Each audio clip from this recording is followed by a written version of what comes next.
Have you ever heard of the American hero who fought not just the enemy, but prejudice itself? A man so fearless, he stood alone against dozens of German soldiers, armed with nothing but courage, grit, and a bolo knife. This is the incredible true story of Sergeant Henry Johnson, the one-man army of World War I. Henry Johnson was born on July 15, 1892 in Winston-Salem, North Carolina. As a young man, he moved to New York, where he worked whatever jobs he could find, hauling luggage, mixing sodas, driving cars, just to make ends meet. But when America entered World War I, Henry didn't hesitate. On June 5, 1917, he raised his hand and volunteered for the U.S. Army. He was assigned to the 15th New York Infantry, an all-black unit led by white officers, later known to history as the Harlem Hellfighters.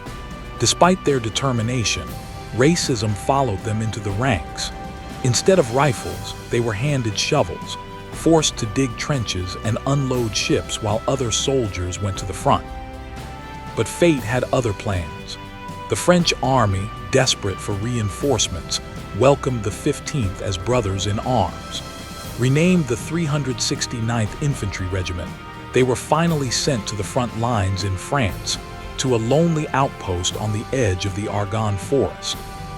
For weeks, the night air was quiet, too quiet, but on May 15, 1918, that silence shattered.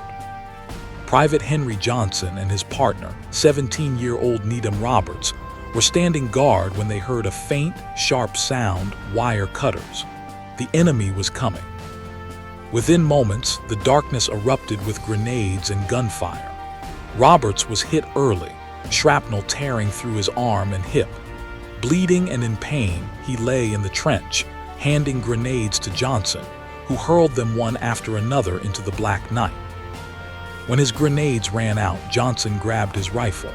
He fired twice, and then, face to face with the enemy, fired his last bullet straight into a German's chest. With no time to reload, he used his rifle like a club, swinging wildly, breaking the stock over the heads of oncoming soldiers. When the weapon finally splintered in his hands, he saw two Germans trying to drag away Roberts. That was the last straw. Johnson drew his bolo knife, a heavy, curved blade, and charged. He slashed, stabbed, and struck with the fury of a man refusing to die.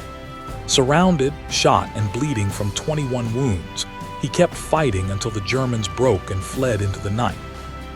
When reinforcements arrived an hour later, they found the ground soaked in blood. 4 Germans dead, 20 more wounded, and Henry Johnson barely conscious, lying beside his friend. From that day, the French called him the Black Death.